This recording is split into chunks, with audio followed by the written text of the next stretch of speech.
اور ہم نے لقمان کو دانائی بخشی کہ اللہ کا شکر کرو، اور جو شخص شکر کرتا ہے تو اپنے ہی فائدے کے لیے شکر کرتا ہے، اور جو ناشکری کرتا ہے تو اللہ بھی بے نیاز ہے، لائق حمد و ثنا ہے۔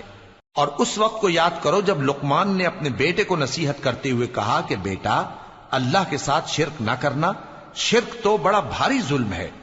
اور ہم نے انسان کو، جسے اس کی ماں تکلیف پر تکلیف سہ کر پیٹ میں اٹھائے رکھتی ہے، پھر اس کو دودھ پلاتی ہے، اور آخر کار 2 برس میں اس کا دودھ چھڑانا ہوتا ہے، میں نے تاکید کی ہے کہ میرا بھی شکر کرتا رہے اور اپنے ماں باپ کا بھی، کہ تم کو میری ہی طرف لوٹ کر آنا ہے۔ اور اگر وہ دونوں تجھ پر زور ڈالیں کہ تو میرے ساتھ کسی ایسی چیز کو شریک کرے جس کا تجھے کچھ بھی علم نہیں، تو ان کا کہا نہ ماننا، ہاں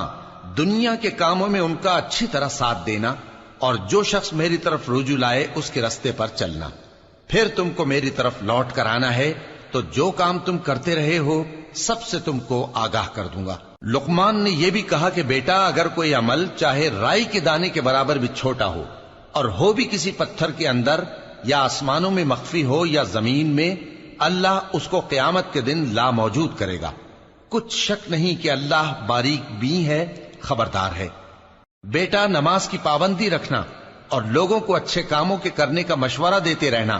بری باتوں سے منع کرتے رہنا، اور جو مصیبت تجھ پر واقع ہو اس پر صبر کرنا، بے شک یہ بڑی ہمت کے کام ہیں۔ اور تکبر کرتے ہوئے لوگوں کے سامنے گال نہ پھلانا اور زمین میں اکڑ کر نہ چلنا، اس لیے کہ اللہ کسی اترانے والے شیخی خورے کو پسند نہیں کرتا۔ اور اپنی چال میں اعتدال کیے رہنا، اور بولتے وقت ذرا آواز نیچی رکھنا،